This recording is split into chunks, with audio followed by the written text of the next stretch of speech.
Hello and welcome to everyone joining us for this X-Talks webinar. Today's talk is entitled Applying a Holistic Digital Endpoint Strategy in the Development of Congestive Heart Failure Treatments. My name is Corey Stanton and I'll be your X-Talks host for this event. Today's presentation runs for approximately 60 minutes and the webinar includes an interactive Q&A session at the end. To make the most of this session, feel free to submit questions and comments for our speakers throughout the presentation and we'll try to attend to as many as possible. If you're joining us via GoToWebinar, you can use the questions chat box, which is located in the control panel on the right-hand side of your screen. And if you require any assistance, please don't hesitate to contact me by sending a message using this very same chat box. And if you're viewing this presentation from our LinkedIn Live event, you can submit your questions using the comments tab on LinkedIn. Please note that all audience members are in listen-only mode and that this event will be recorded and made available for streaming to those who registered on xtalks.com. At this point, I'd like to thank Clario, who developed the content for this presentation. Clario is a leading provider of endpoint data solutions to the clinical trials industry, generating high-quality clinical evidence for life sciences companies. They offer comprehensive evidence generation solutions that combine medical imaging, eCOA, precision motion, cardiac, and respiratory endpoints.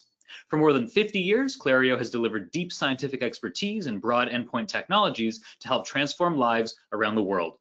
Their endpoint data solutions have been deployed over 30,000 times to support clinical trials in more than 100 countries, and their global team of science, technology, and operational experts have supported over 70% of all FDA drug approvals since 2012. And now let's take a moment to meet our featured speakers for today's presentation. One of our speakers today is Dr. Vik Patel. Dr. Patel is a board-certified cardiologist with a PhD in biophysics, specializing in cardiac arrhythmia mechanisms. He spent 11 years at the University of Pennsylvania School of Medicine directing molecular arrhythmia research while practicing clinical electrophysiology. Transitioning to drug development, he has led clinical development and cardiac safety programs across all phases. At Clario, Dr. Patel oversees cardiology science, consulting, ECG Holter core lab services, and leads biostatistics and medical writing teams, ensuring global clients receive robust, cost-effective solutions. Welcome, Dr. Patel. And also joining us today is Dr. Thomas Mall. Dr. Mall has over 20 years of experience in the life sciences industry, spanning CROs and big pharma, including Eli Lilly. He is focused on post-marketing strategies that capture patient experience data to support regulatory decision-making. Since joining Clario as a scientific advisor in 2022, he has contributed to initiatives enhancing scientific rigor across the eCOA lifecycle. Dr. Mall is passionate about mentoring young professionals and sharing insights on drug development. Welcome, Dr. Mall. And also joining us today is Judith Narisi. Judith is a seasoned healthcare professional with over 20 years of clinical research experience.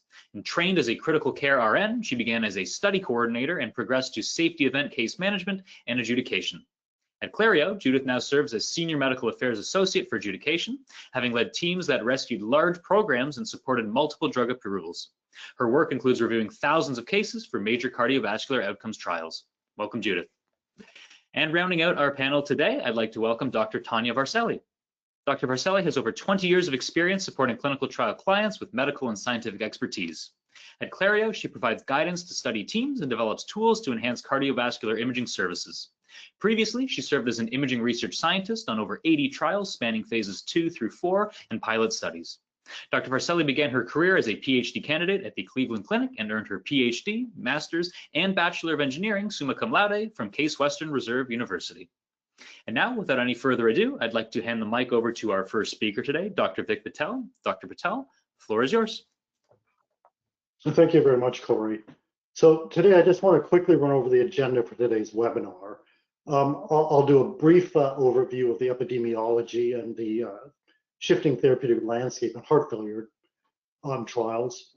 And then that'll be followed by Dr. Thomas Mull, who'll talk about patient-reported outcome measures, the state of the art of the measures and how they're applied in heart failure trials.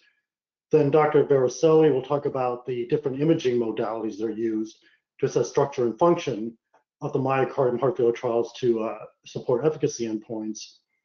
And then that'll be followed by Judith Nasiri, who will talk about clinical adjudication, how to reduce bias and variability and get the most confidence that you're supporting the endpoints for the regulatory approval of your therapy. And then I'll come back to talk about clinical solutions to support centralized solutions to support patient safety and assess efficacy. And then we'll wrap that up with a Q&A session. So we can go to the next slide, Corey, please. So very quickly, this slide shows the epidemic of heart failures that exist today. On the left-hand side, the pie chart shows the different subtypes of heart failure as differentiated by ejection fraction. So currently, almost 65 million people are estimated to live in the world with heart failure. And of those, half have heart failure with reduced ejection fraction. This is an ejection fraction that's less than 40%. About a third of them, 35%, have heart failure with preserved ejection fraction, an ejection fraction greater than 50%. And then there's the group in between that's recently been classified as heart failure with mid-range ejection fraction. And that comprises about 15% of the people with heart failure, where the ejection fraction is between 40 to 50%. Now, the majority of people that have heart failure is the result of common diseases, such as a myocardial infarction, uncontrolled hypertension, or severe valvular disease. But about a quarter of patients with heart failure also have genetically predetermined mutations that cause heart failure. And so genetically induced heart failure are ones like hypertrophic cardiomyopathy. This is shown in the bar graph on the right. Dilated cardiomyopathy, arrhythmogenic right ventricular dysplasia, amyloidosis, or some of the other diseases like neuromuscular syndromes, Duchenne muscular dystrophy, or Friedreich ataxia. These are all due to mutations, usually in structural proteins in the myocardium.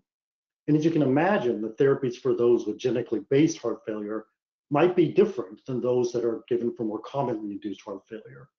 And that's something that we can discuss on the next slide, Corey. And this shows the shifting landscape of the therapeutic modalities that are being developed for heart failure. So I went back and I looked at the approvals and drugs that were under development in 2000 and compared that to 2024, which is the last we have a full year of data on. And in 2000, there was about 35 drugs that were approved for heart failure or under development for heart failure. All of them were small molecule therapies, and all of them were directed for heart failure with reduced ejection fraction. They targeted beta blockers, ACE inhibitors, or mineralocorticoid receptors. Today, we are targeting heart failure not with just reduced ejection fraction, but also preserved ejection fraction, mid-range ejection fraction, and genetically induced cardiomyopathies. So you can imagine we have therapies that are still mostly large molecules, about small molecules, about 120 of them out of the 170 or so that are under development or approved. But we also have oligonucleotide therapies being developed for genetic therapies, antibody therapies for immune-based cardiomyopathies, and gene therapies for genetically induced cardiomyopathies. So the landscape and the modalities for treating heart failure is much more complex than it was just 25 years ago. And therefore, it's important to understand what the efficacy endpoints you need to get the best data that your drug is working for heart failure, different subtypes, as well as the side effects that might be induced by the different modalities of heart failures. And therefore, that's where a holistic data endpoint strategy comes into play. So with that, we can go to the next slide, Corey. And Dr. Thomas Moll will talk about patient-reported outcome measures in heart failure.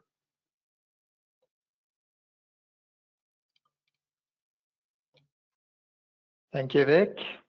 Welcome, everyone. It's a pleasure to be part of this panel. I will try to walk you through the last couple of years, 5 years or so, of recommendations that have been published either by regulatory authorities or by the cardiology organizations on both sides of the Atlantic, so the ESC, the JCC, and the AHA. ACC and the AHA, apologies. And I was very curious about what I would find, mainly because I felt that maybe the cardiovascular space was a little bit behind compared to other therapeutic areas as regards the utilization of patient-reported outcomes. Some of you might know, for example, the oncology space has a final FDA guidance on the use of PROs in clinical studies since last year. I wasn't aware of where exactly we stood, especially in heart failure, with respect to what is available. There's one publication in particular which I wanted to call out. Corey, if you can just hit the space bar. that was released last month, if I remember correctly, in Nature Medicine. If, as a follow-up to what I'm telling you today, you only want to read 2 pages, make these maybe these 2 here. This gives you a very nice overview of the use of PROs in clinical trials, and also speaks to the virtuous cycle of usage in clinical trials, consideration by regulatory authorities, by payers, by HTA bodies, and how then PROs also make their way into clinical practice. And just to answer my own question, there are actually some very recent examples of use of PROs as primary or co-primary or secondary endpoints presented in that paper. So I think we are probably in a relatively good space. Next slide, please.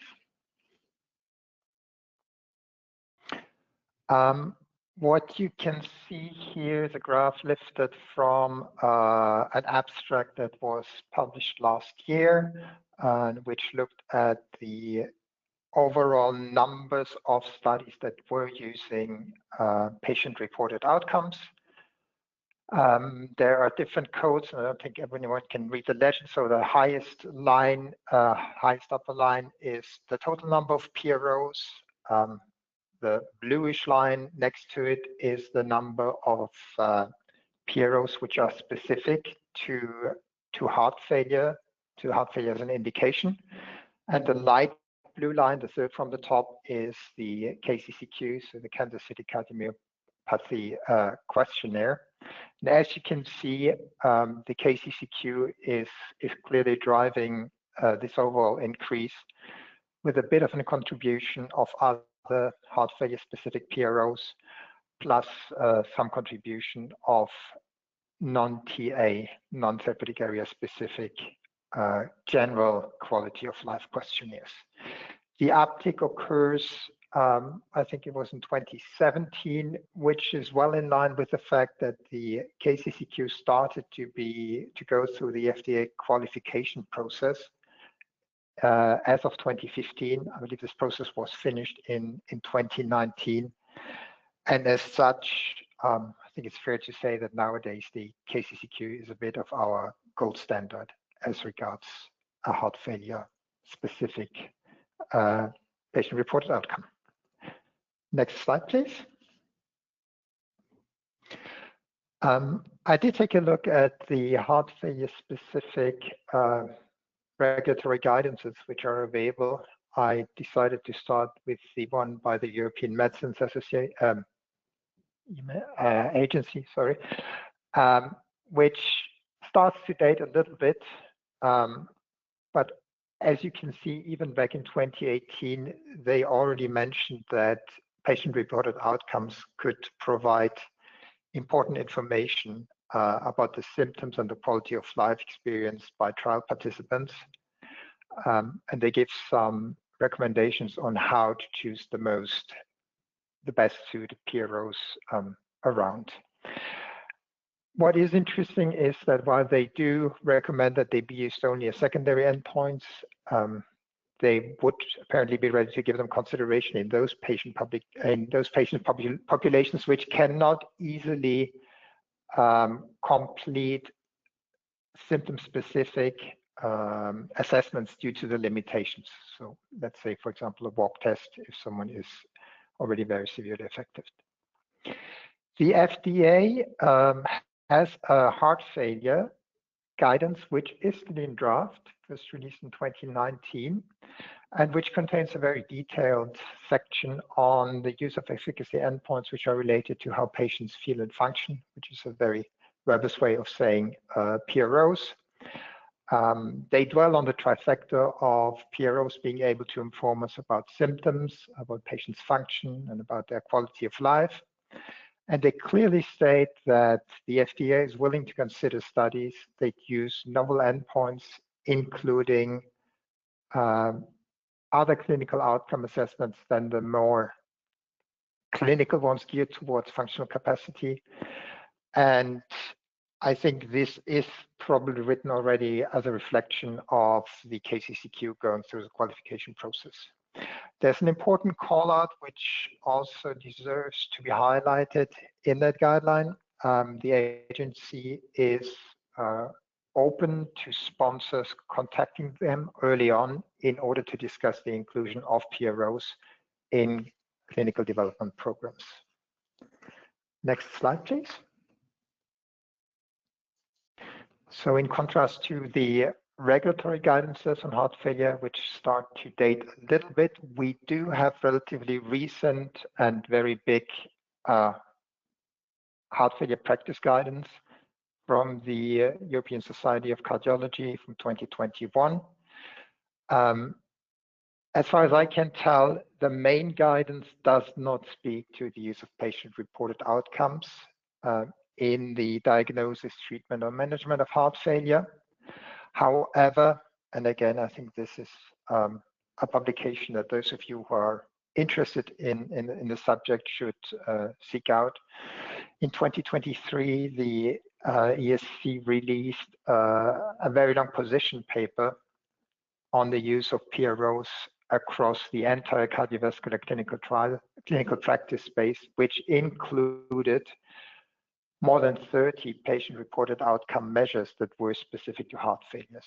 So some of these are obviously very rare, but it is interesting to see the sheer number of assessments that do exist for heart failure. We also have, and that was developed by the ICHOM, a standard outcome set of 17 outcomes, which are defined for heart failure, which means that there can be combinations of these outcomes within the standard outcome set to potentially engineer still more PROs. So we do not have to reinvent the wheel in terms of concepts and in terms of elements of interest that should go into heart failure specific PROs. I will skip the next bullet point, go to the next slide, please.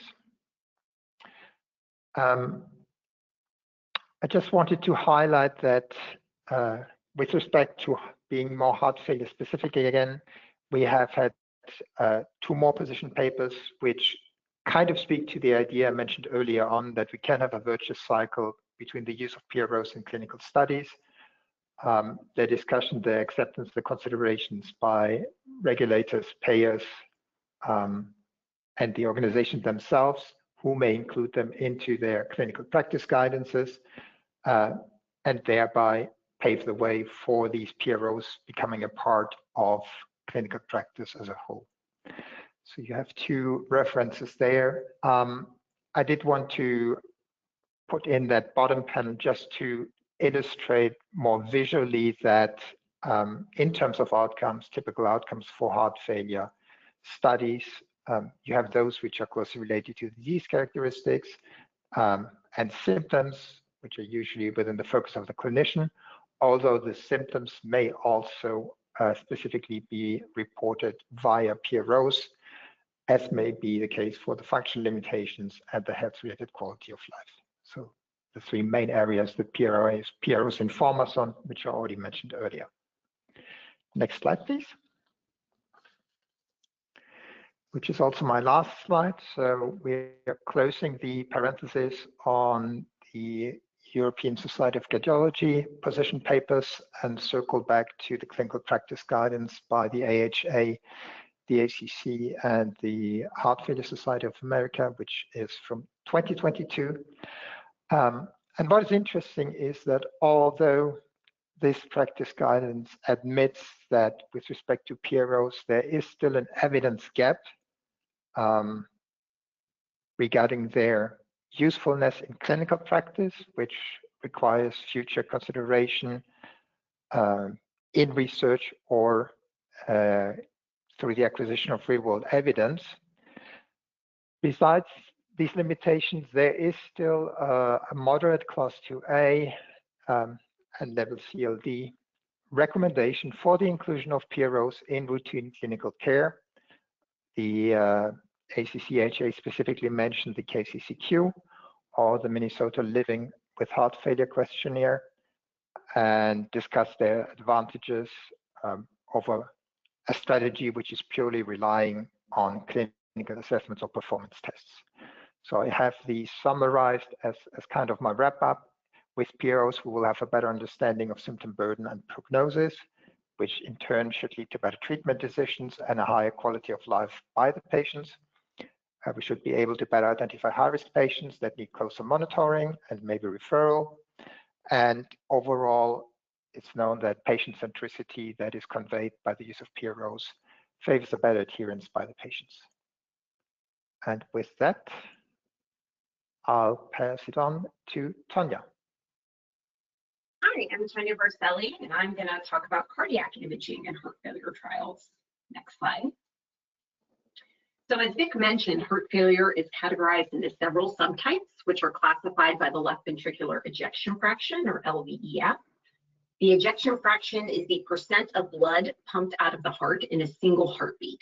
And so our normal ejection fraction is greater than 50, our reduced ejection fraction is less than or equal to 40, and then we have a mildly reduced ejection fraction in the middle. And you can see that reflected in these subtypes of heart failure. So heart failure with preserved ejection fraction has that greater than or equal to 50%. It's a function of diastolic dysfunction, so impaired relaxation. It's often associated with aging, hypertension, or obesity. Heart failure with reduced ejection fraction is a pathophysiology of systolic dysfunction, so impaired contraction. And that's often due to myocardial infarction, coronary artery disease, or dilated cardiomyopathy. And then we have the mildly reduced ejection fraction. That's an intermediate phenotype, which often shares features of both HFpEF and HFrEF. In addition, we'll talk a little bit about cardiac amyloidosis. That's an infiltrative disease that results in the stiffening of ventricles due to the deposition of a protein called amyloid in the myocardium. And with all of these, imaging is really central. So left ventricular ejection fraction is an assessment that is made through echo or CMR cardiac imaging. Imaging is used to confirm diagnosis, to determine the cause potentially of heart failure, to assess the severity of the dysfunction, to guide therapy, and then importantly in clinical trials to monitor progression. So we'll move to the next slide. And so how do we do that? How can we learn about the heart structure and function? And there's several different cardiac imaging modalities that are used. The first is echocardiography, or echo. If you have had any type of cardiac imaging, it is most often in echo. Echo is often the first line of imaging, and it provides a wealth of information on both the structure and the function of the heart, both in systole and diastole. Beyond that is cardiac magnetic resonance imaging, or CMR. CMR is actually the gold standard for accuracy in volumes and ejection fraction, as well as mass. And it also adds on an additional layer of the ability to do tissue characterization.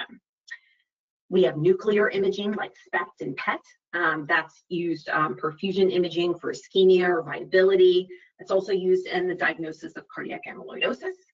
And then there's also cardiac computed tomography, which is excellent for the evaluation of coronary artery disease, again, looking at that cause of potentially of heart failure, and can also perform a limited LV function assessment.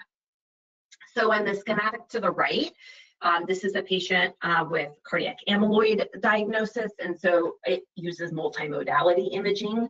The first row is echo imaging, and you can see here there's thickening of the walls of the heart, and so the interventricular septum here is measured as being thickened above a threshold of 14 millimeters.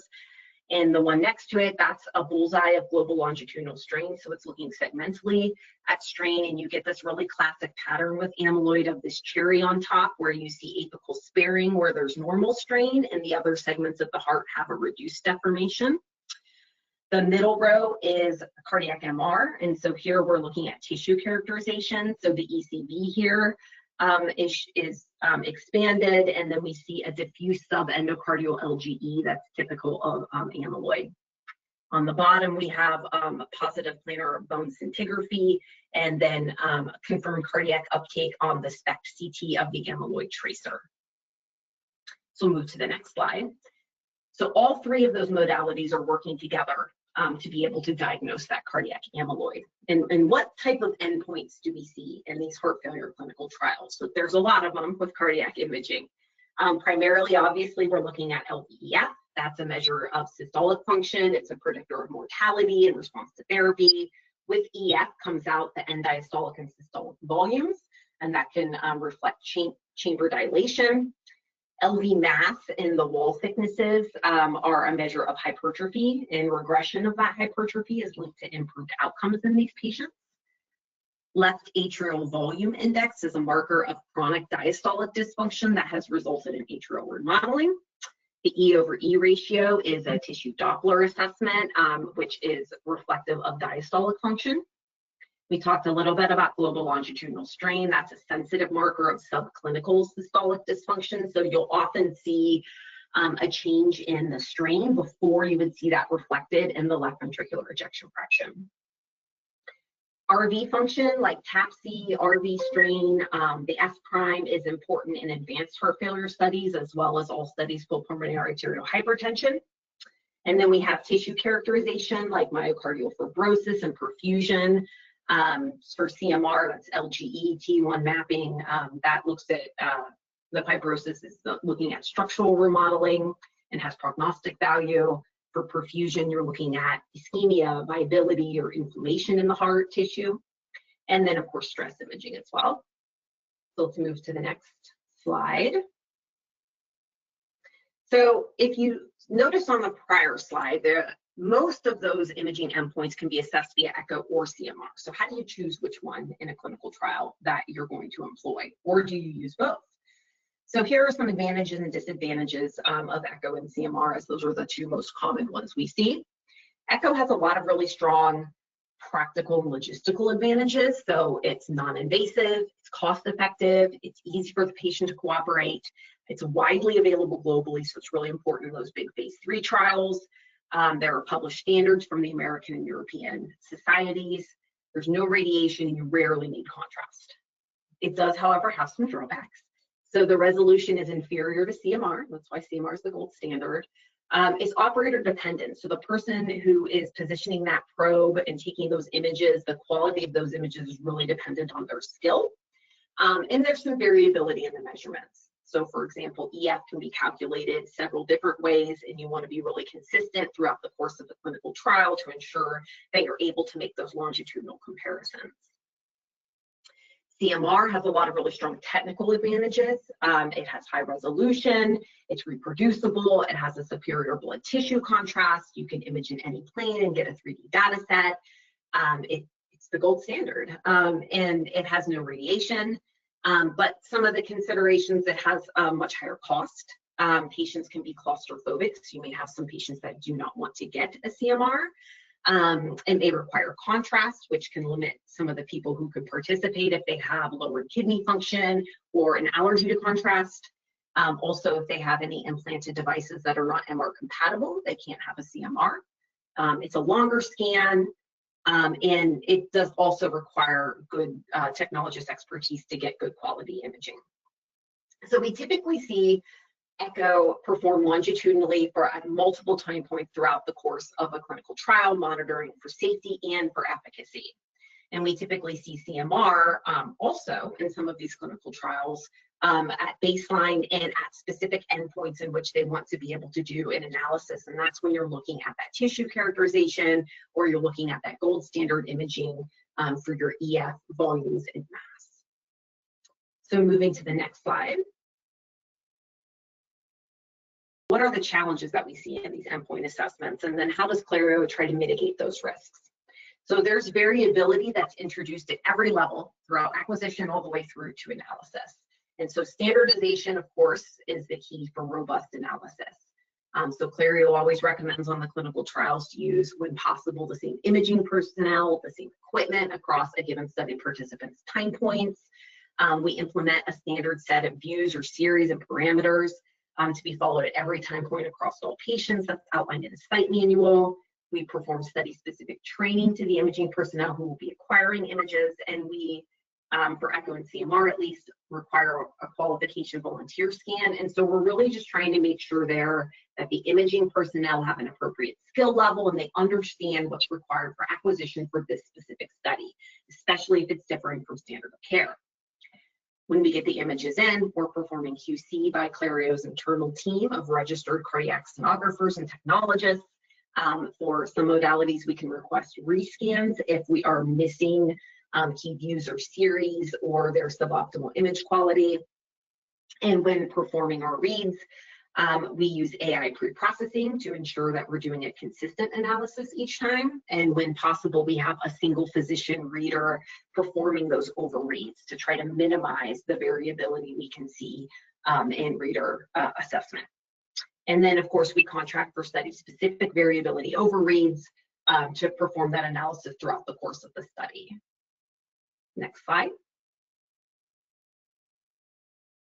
So what are some of the emerging assessments that we see for volumetric characterization, which is, EF and volumes, that's the, kind of standard. Typically that's done via 2D echo or CMR, but we're seeing some increased interest in 3D echo across some, especially some smaller studies with a smaller amount of sites. For tissue tracking, we see that now all the time. So that's the strain assessment. So not is it just global longitudinal strain, we do circumferential strain, radial strain, we can do segmental strain, especially for like amyloid where you're looking at patterns in the strain. We also see an increase in RV free wall strain, especially for those right heart studies with the pulmonary arterial hypertension. And then actually in the 2025 diastology guidelines, they're using left atrial reservoir strain now as part of those guidelines to look at diastolic dysfunction grading. And so we see a lot of the left atrial reservoir strain as well. And then, of course, there's an increased emphasis, especially when you're looking at amyloid and some of these other subtypes of heart failure along tissue characterization. So primarily that's through CMR, but looking at myocardial, stiffness, fibrosis, scar, extracellular volume expansion, edema, and inflammation. So that's my time. I'm going to hand it off to Judith now to talk about clinical adjudication. Thanks, Tanya. So I would like to talk to you today a little bit about clinical adjudication and how it's implemented and utilized in clinical research. Next slide, please.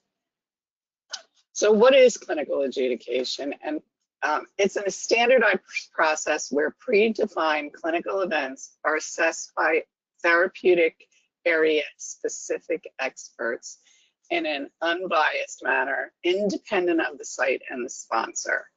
The events are usually events of special interest for that protocol and can be complex and subjective.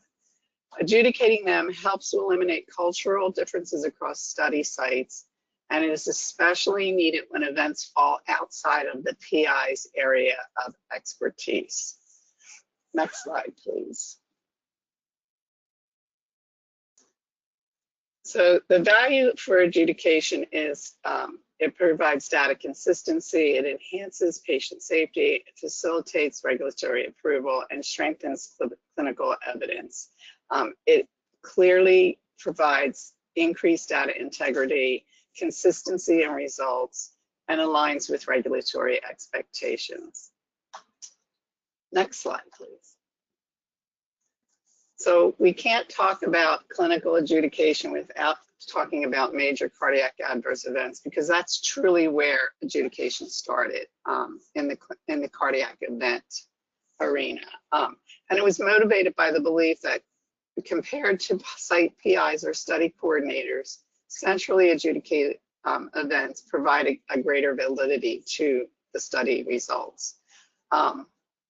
And it just minimizes systemic bias, it reduces random error, it standardizes, we need to standardize event definitions, that's how we get reproducible results, and it provides oversight to complex endpoints. Next slide, please. When we talk about MACE adjudication, which is major adverse cardiac events, I like to talk about, there's 3 different tracks that you can go through. There's a 3-point MACE event, there's a 4-point MACE event, But for me, 5-point MACE event really provides you the comprehensive information that you need. 5-point MACE event includes these 5 event types, which includes hospitalization for heart failure.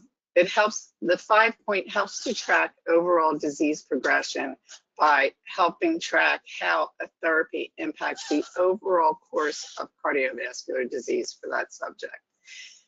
If you only did the 3, you may miss the, some information that would reveal something that would recognize maybe a heart failure. So you would get, you would see that there was maybe a myocardial infarction, but you might not get the information that showed that it led to a heart failure event as well. So it's really way more, the 5-point MACE event adjudication is really much more comprehensive than using the other tracks of, I call it tracks of MACE adjudication. Next slide, please.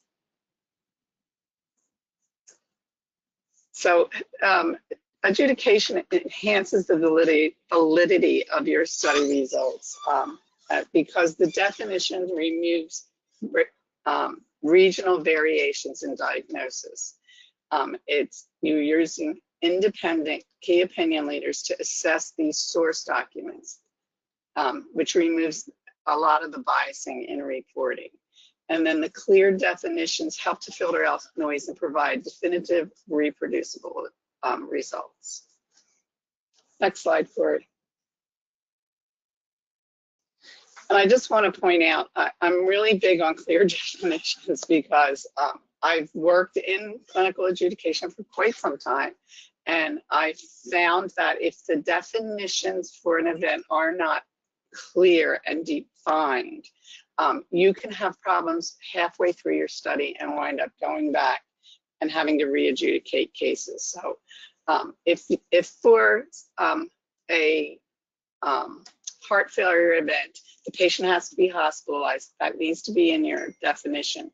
What is required? Does it require an increase in their current treatment? Do they have to go up in Lasix? Do they have to have some other treatment? What are the parameters for the lab results that we're collecting? Is an echo required for the adjudicators to review? And what treatment is required to qualify as a CHF event? So you want to be really, really clear in your definition, and you have a guideline in the HICS definitions, which are, I believe, were created in 2017 by a group at the FDA led by Karen Hicks. Next slide, please. Clear definitions help to reduce that variability in the adjudication of CHF. These are I just listed some of the source documents that you would expect to see for a CHF event. We like to see an admission history and physical, which tells us how the patient presented at the hospital. Discharge summaries are great, especially if they're really comprehensive. They can provide a lot of really good information about how the patient was treated, how the patient responded to the treatment. Echo videos are really great for our radiologists. ECGs, serum marker testing results, any lab reports, and we always ask in adjudication, not just in CHF, but in any adjudication, if there are no source documents to be acquired. Sometimes the patient is seen somewhere outside of the study site. Maybe the hospital, they're on vacation and they are admitted to a hospital and they don't have the records. We would really like to have any information that we can get, especially in death events, witness accounts of how the patient was reacting or acting prior to the event occurring are really helpful. So that's just a list of some of the source documents that we would expect to see. Next slide, please. The adjudication charter is like, I call it the Bible for your study, for your adjudication part of your study. So it should outline exactly how the adjudication process is going to occur. So it is it is created in collaboration with the sponsor, with your adjudication provider, and with the, typically it's with the chair, but you can involve your other adjudicators as well. It outlines the committee's review process. It has the definitions, clear definitions within it. It has a copy of the case report form, which the adjudicators are going to complete. It has the process for identifying any events, and suppose during the review of a case, the adjudicators actually find another event that was not reported. It outlines that process and how we handle that.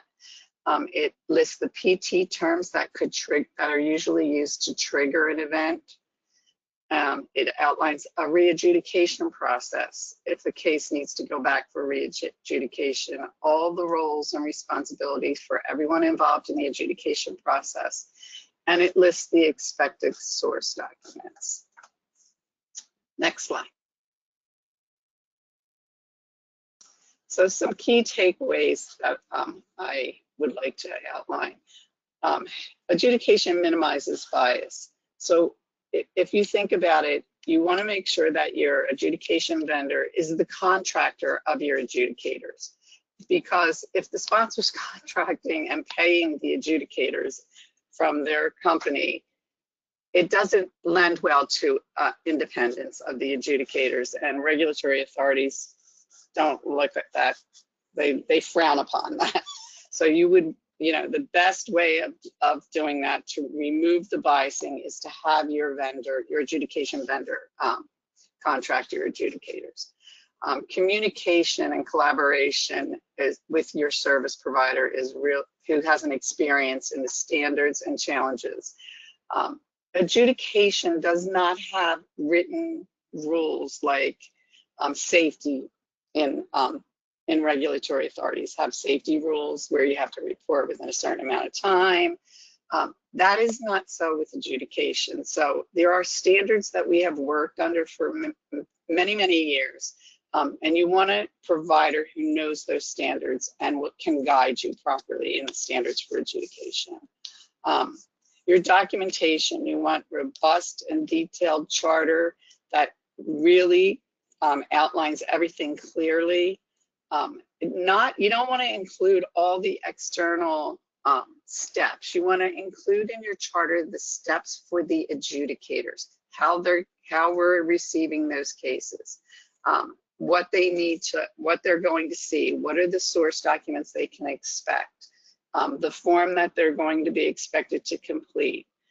That type of stuff. We at Clario also provide a communication and process plan, and that kind of just outlines how communication between, say, the sponsor and Clario will occur, and the internal process here at Clario and the movement of the cases. So that if that internal process changes, which it can, you don't have to redo your charter. Your charter's clean. It just outlines the adjudication process, and the adjudication process typically does not change. So it saves you a new document and having to circulate that and have it signed again by all the adjudicators and all of the people at the sponsor side.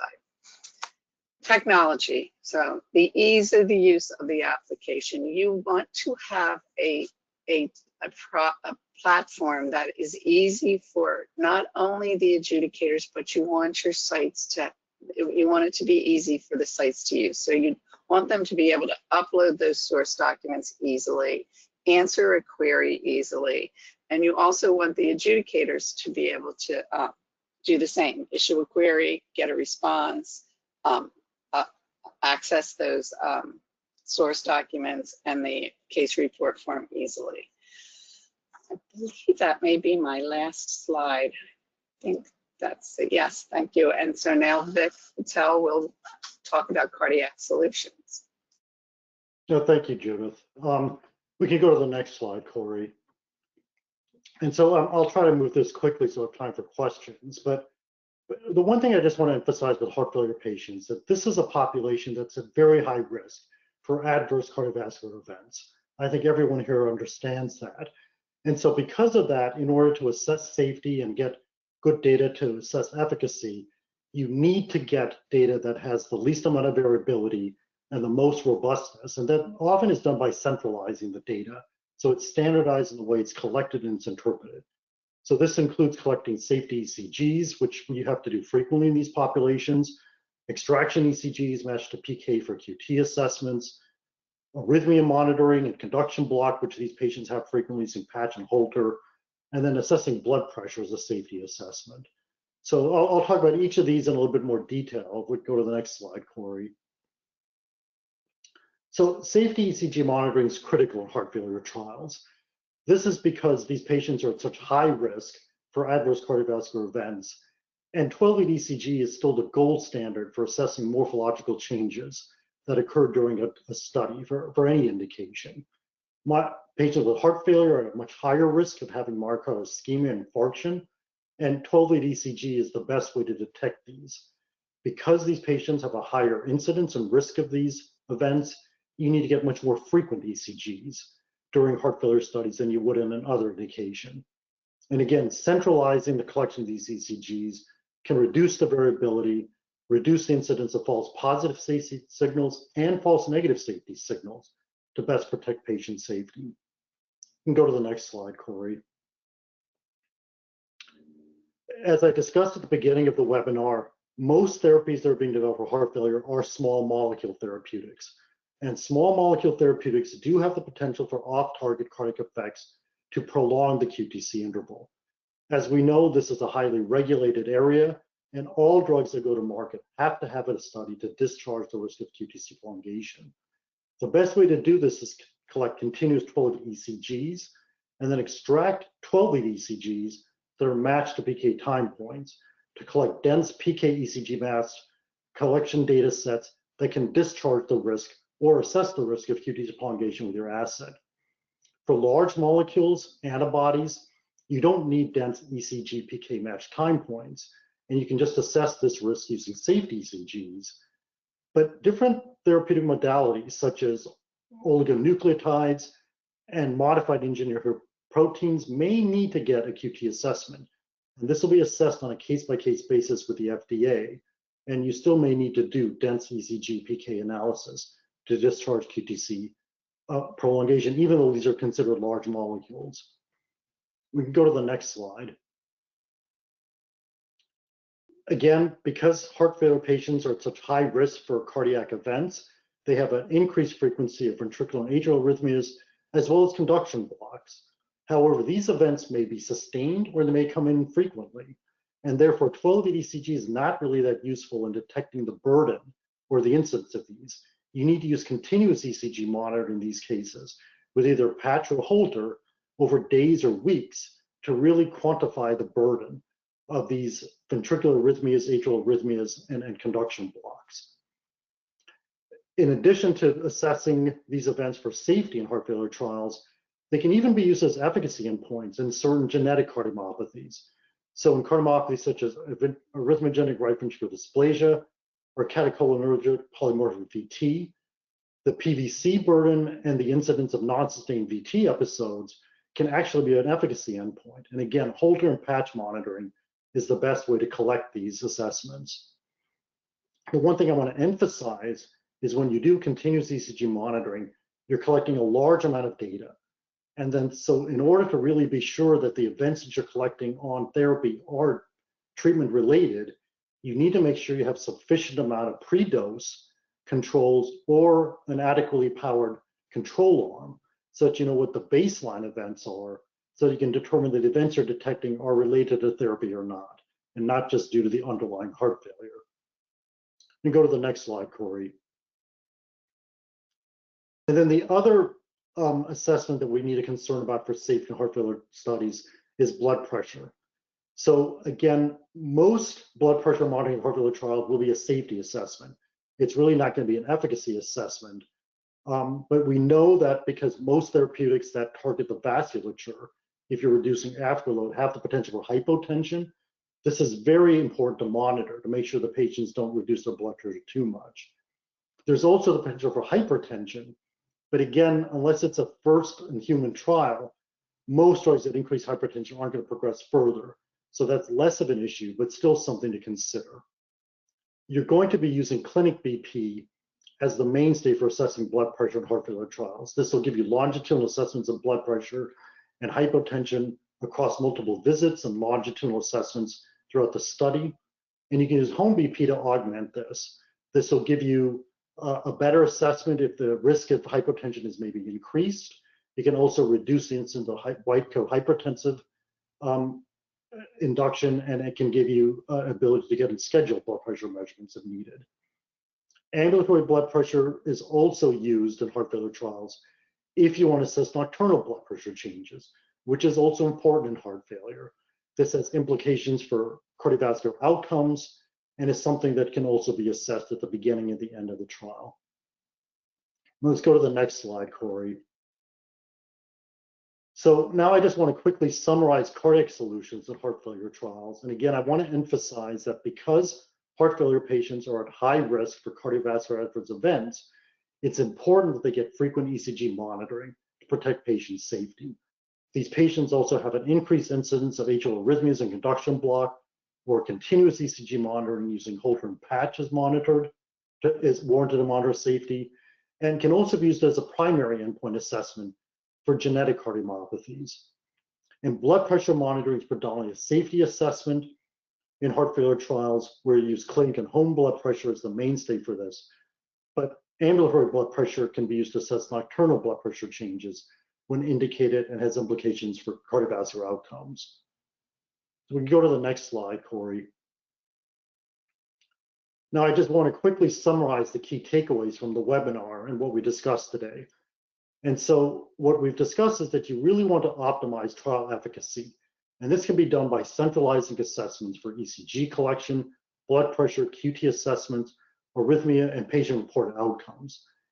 Imaging modality is very important and valuable, using multiple imaging techniques to get the best data to confirm your efficacy endpoints in the different types of heart failure subtypes. And then Judith discussed the importance of clinical adjudication, making sure you have standards and charters so that it's clear how the events are adjudicated to reduce bias and variability, so that the confirmation of the endpoints are the best that they can do to support the validation of your asset for regulatory approval. And then finally, to protect patient safety and meet efficacy endpoints in heart failure trials, it's really important to have a holistic endpoint data strategy that includes patient-reported outcomes, as well as the other assessments.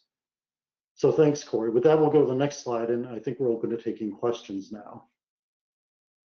Yes, that's right. Thank you so much, Vic, and thank you to all of our presenters for your portions of the presentation today. We are now ready to begin the Q&A part of the event. And as we do so, I invite the audience to continue sending in questions or comments. Just a reminder, if you're attending via GoToWebinar, please use the questions chat box. And for those of you watching on LinkedIn Live events, please feel free to post your questions using the comments tab that's there on LinkedIn. I think we'll have time to hit a few questions that we've already received here, but please feel free to continue sending in your questions, and there will be an opportunity for follow-up after the webinar for anything that we don't get through today. So I'm going to kick off with one of the first questions we received here. And Thomas, I'll pass this one your way, because this was a question about the KCCQ that you were talking about during the presentation.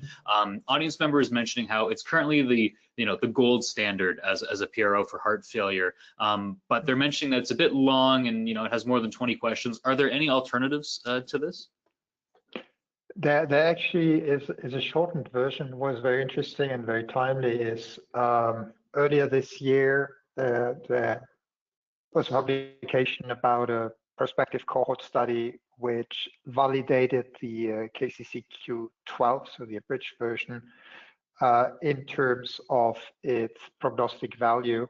So depending on the score that the patients had on the KCCQ, they would actually show more or less severe clinical development over the course of the study. So I think we can also opt for something shorter. Excellent. Thank you, Thomas. Another question that's come in here, and this one was about Tanya. On your emerging technologies slide, you were mentioning 3D echo. And so this audience member was asking about the advantage of using 3D echo, and then what are some of, I guess, the potential challenges that might hold it back from being more widespread use in clinical trials? Sure. So the current standard is 2D echo, and so the equations used for calculation of mass and volumes in EF via 2D echo rely a lot on geometrical assumptions of the shape of the left ventricle. So this is not necessarily valid or accurate in certain disease conditions. 3D echo doesn't use any geometrical assumptions and thus is more accurate. It comes closer to the volumes, mass, and EF that are calculated by the gold standard, which is CMR. However, and so the downside is that 3D echo requires technologist training to perform well. Its use in clinical trials can be limited since not all sites globally have 3D echo capabilities. And it's also a little bit more sensitive to patient factors like body habitus and arrhythmias in terms of image quality. So we see 3D echo implemented most successfully in sites that have highly experienced personnel that are doing 3D echoes all the time, and studies that have a smaller number of sites with that experience. Thanks.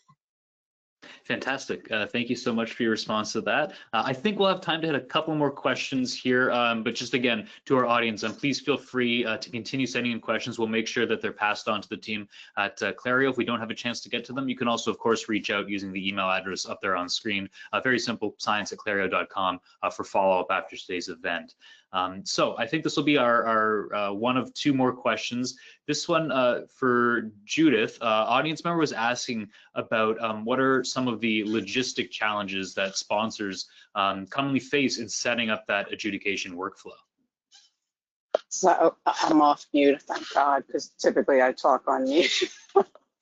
But so some of the logistic challenges that we see here at Clario is oftentimes study teams only know that they need to do adjudication, but they're not quite sure what that really means. So working with an experienced adjudication vendor is really important. One of the key things that you need to know is what is it that you want to analyze these endpoints for. So you want to know what your bottom line analysis is, and then you want to be able to ask the right questions of the adjudicator so that you're getting the information that you need for your analysis. I always tell them stay away from comments because comments are really difficult to analyze, right? You can't really do edit checks on comments, and you can get a lot of discrepant information. So you may check a box that says one thing, and then in the comment they might say something that appears to be discrepant from what you actually checked in the box. So that can cause a discrepancy that you have to go back and re-adjudicate or have the adjudicators relook at. Just really finding an experienced adjudication vendor to help you to not hit those pitfalls that a lot of times inexperienced people will hit. Excellent. Thank you so much, Judith. And we haven't heard from Vic yet during the Q&A. So Vic, I think we'll pass you the last question here that I'm seeing come up. But then again, as I said to our audience members, there will be an opportunity for follow-up after the webinar. Vic, this audience member was mentioning that you spoke about how blood pressure monitoring may be more important for assets that impact vascular tone, but they're wondering, isn't it important for all types of heart failure? Thank you. Yeah, that's a very good question. So again, historically, most drugs were made that reduced afterload, and so they target the vasculature, and then of course blood pressure was very important. Newer modalities don't really target the vasculature directly because you've kind of used up the benefit of that with the existing drugs, but they might have effects on hormonal signaling. They might have effects on oxidative stress. So there could still be blood pressure effects, and so it's an insightful question that there's still this possibility, but it is something that happens less frequently with the newer therapeutics that are being developed. So it is still important. So thank you for that. Great. Excellent. Thank you so much, Vic. And thank you to all of our panelists, not only for your presentation, but for your responses during our Q&A session here. Unfortunately, that is all that we'll have time for, but as I've mentioned throughout, please feel free to reach out, science@clario.com, or continue to share some questions in the chat box while we're still here. We'll, of course, pass that on to the team at Clario for follow-up. I do thank everyone once again for participating today. If you are attending via GoToWebinar, I have added a link in the chat box where you'll be able to view the recording of this event, and you can, of course, share this link with your colleagues so that they may register to view it as well. You'll also be receiving a follow-up email from X-Talks after we wrap things up here, and a survey window will appear on your screen. Your participation in the survey is always appreciated as it helps us to improve our webinars. Quick note for those of you watching on LinkedIn Live, we do encourage you to create an account on xtalks.com and register for this event, which will not only give you access to today's recording, but to our entire library of free content, which does include some previous webinars from Clario, which is a great time for me to mention that we do have an upcoming webinar from Clario. I'd like to mention you can register using the link and the QR code on screen here. It'll be on Tuesday, October 14th, and this one is entitled Moving the Needle in Vaccine Trials, Optimizing Digital Endpoint and Operation Strategies to Enable Study Success. So if you'd like to hear more from Clario, this webinar interests you, please feel free to use the QR code there. You can access the webpage there on X-Talks and register for this event. Now, before we sign off, I did just want to take one more moment to thank our speakers today, Dr. Patel, Dr. Farselli, Dr. Mall, Judith. Really appreciate your time here today. We hope you all, our audience, found this insightful and informative, and we wish everyone a great rest of your day. Thank you all, and take care, everyone. Thank you.